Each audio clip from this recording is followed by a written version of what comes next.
Yo, what up, what up, what up?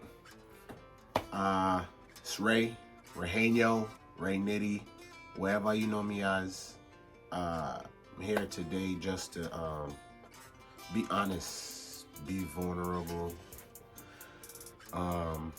let you in, It's been a very interesting journey, and I ain't gonna take up too much time. I just want to give y'all updates on the community within the corridor. Got to shout out my partners, QL Amin, Michael Wesley. Shouts out to Tia, and our partners in Minnesota, rowers. And I just want to be honest for a second, man. It looks great. It sounds amazing, right? To be able to say $66 million on Center Street, the largest affordable housing development ever in state history. Like, all of these things sounds amazing. It sounds good. It feel good to say it. I ain't gonna lie. But internally, now I can only speak for myself, but I'm pretty sure my bros got the same internal thought process. But I'm fearful, right? I'm fearful because that's 200 families. That's 200 families that we responsible for. And also shout out to Alderman Russell Stamper too. Russ was a huge supporter and pushing for making sure things happen for us. But I'm fearful, right? And it's like, why you fearful? You got all these great things popping.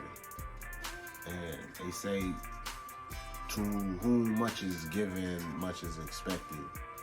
And I personally feel responsible for making sure that, we are creating an environment that promotes healthy Black families, that fosters creativity and a thriving community, and making sure that families got the resources they need in order to focus on just raising healthy Black families, shifting the culture, changing the narrative of what our communities view as normal, shifting the mindset.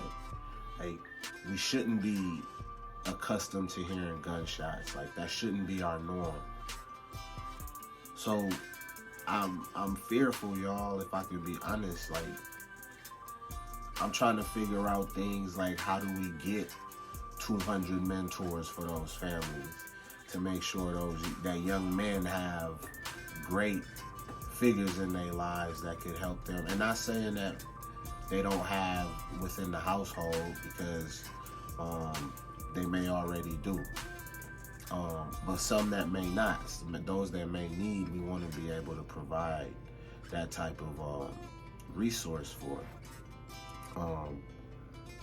I just feel like with the way the way that the culture is going right now, with how we don't value life, we don't value each other, we don't apply things like forgiveness, we don't put thought before action, we just react. I feel like we have to wrap our hands around these young brothers, man, and do more mentoring. So those are the type of responsibilities and the things that's constantly going through my head every day, that I'm trying to figure out, how do I make sure we don't fail? How do I make sure we don't fail 200 families? How do I make sure we don't fail the community out there? So I'm just being vulnerable, y'all, man.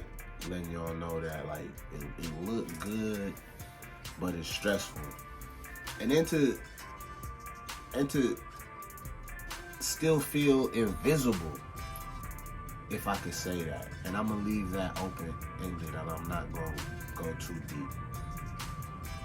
no matter how big the project, no matter how much transformative work you feel like you're doing, you can still feel invisible.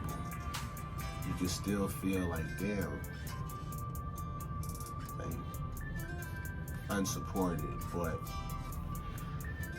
I'll say, man, just keep praying for us, y'all. Keep praying for us. Just doing God's work, man. And we trying to shift the culture, and we can't do it on our own. We know we can't. We need your help. So I'm gonna keep on doing things like this, introducing our creatives that's gonna be a part of helping shift the culture, shifting the narrative in the area. So stay tuned in, man. Stay tuned in. Thank you for all the support we do have, because it's not to say we do not get support. I just know that in order to change what's happening in this city, $66 million is an amazing start. It's a great start, and thank you to everybody that helped us get to that goal. And I like to use this analogy, and I'll close on this. It took us $66 million to raise enough funds to redevelop these buildings. And these buildings are supposed to now redevelop families, redevelop lives. How many funds will it take? What dollar amount will it take to restore these lives, 200 families? What dollar amount will it take to really transform the community outside of the building? What's the dollar amount would it really take to really give an influx of resources in an area that has been told to wait, and that has been told that development and change will come, just be patient? So that's why I want to leave y'all at. We did tremendous work. Shouts out to my team again, Q Elamine, Michael Wesley. $66 million on Center Street. Now how much is it gonna take to rebuild lives?